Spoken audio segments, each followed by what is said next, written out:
Hello ভাই সাব, আসসালামু আলাইকুম and welcome to Master Gaming. কী অবস্থা সবার? আশা করি সবাই ভালো আছো। আজ কোনো ফানি ভিডিও বা হাসাহাসি না, আজ বলবো কিছু সত্য কথা যা সবার সহ্য নাও হতে পারে।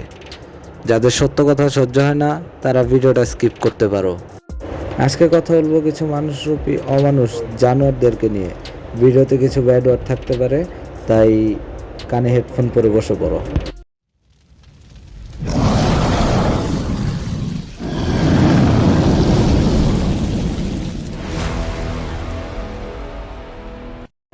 চারপাশ নিস্তব্ধ, কোথাও কোনো আওয়াজ নাই, নাই কোনো অন্যায়ের প্রতিবাদ। খোলা রাস্তায় ঘোরাফেরা করে ধর্ষক, দিনের বেলায় সবার সামনে হয় ছিনতাই, চোখের সামনে জীবন্ত একটা মানুষ পরিণত হয়ে যায় একটা লাশে। এই নিয়ে কারো মুখে নাই কোনো শব্দ, চোখে নাই এক ফোঁটা কষ্টের ছাপ, নাই লজ্জার এক ফোঁটা লোনা পানি, বুকে নাই প্রতিবাদী ঝড়। মানুষের টাটকা রক্ত শরীর থেকে গড়ায় পড়তেছে মাটিতে, তাতে নাই কারো কোনো আফসোস। হ্যাঁ, এটাই আমাদের বর্তমান বাংলাদেশ, দ্বিতীয়বারের মতো স্বাধীন হওয়া দেশ।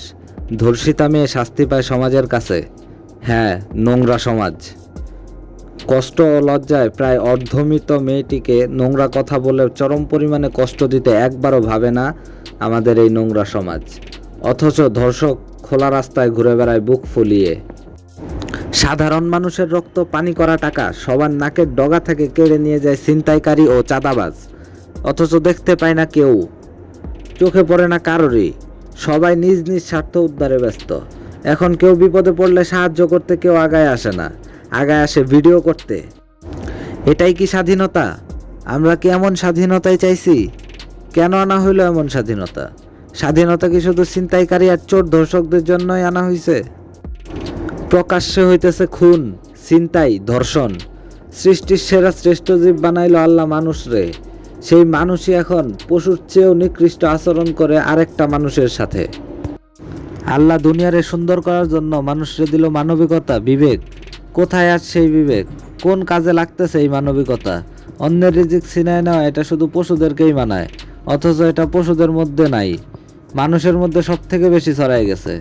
পশুর থেকেও নিকৃষ্ট, পশুর থেকেও খারাপ হয়ে গেছে এই মানব জাতি।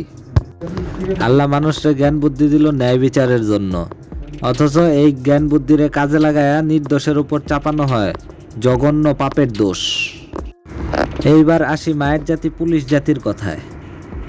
তারা তো টাকা ছাড়া নড়তে জানে না। বর্তমানে তারা হচ্ছে কাঠের পুতুলের মতো, যাদের কন্ট্রোল হচ্ছে কাগজের নোট।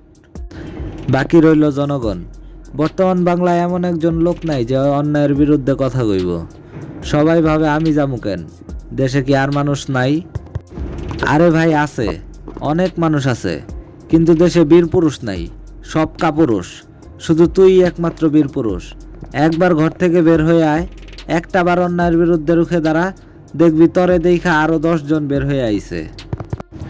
এই দেশে সরকার পতনের জন্য সবাই একসাথে রাস্তায় নামতে পারে, কিন্তু অন্যায়ের বিরুদ্ধে কথা কইতে কেউ এক হইতে পারে না। সবাই মিলে একসাথে এইসব অন্যায়ের বিরুদ্ধে রুখে দাঁড়াইলে কারো কলিজা হবে না মাঝরাতে রাস্তার মাঝখানে গাড়ি দাঁড়া করায় ছিনতাই করার। 2 জন ছেলেরে 6টা ছিনতাইকারী রাস্তার মাঝখানে বাইক থামায় ধরছে।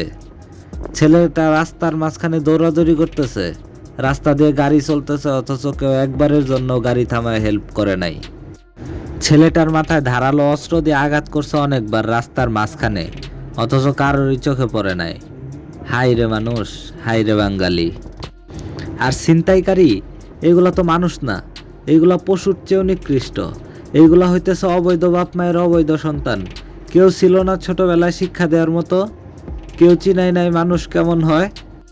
রাস্তাঘাটে কুত্তার লগে থাইকা বড় হইছে, এক একটা ভেতর থেকে ন্যাচারালি পশু তৈরি হইছে। এদেরকে আমরাই ছাড় দিয়া রাখছি, মাথায় তুইলা রাখছি।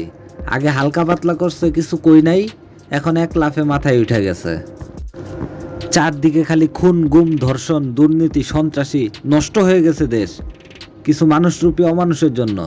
আজ আমাদের মা বোন নিরাপদে নাই কিছু পুরুষরূপী কাপুরুষের জন্য। আজকে আর কিছু কইতে ইচ্ছা করতেছে না। আজকের মতো এই পর্যন্তই। ভিডিওটা ভালো লাগলে একটা লাইক করে দিও, একটা কমেন্ট করে দিও, আর হ্যাঁ, অবশ্যই শেয়ার করে দিও, কারণ শেয়ারিং ইজ কেয়ারিং। চ্যানেলটাকে সাবস্ক্রাইব করে দিও। দেখা হবে নতুন কোনো ভিডিওতে। সে পর্যন্ত সবাই ভালো থাকো, সুস্থ থাকো। খোদা হাফেজ।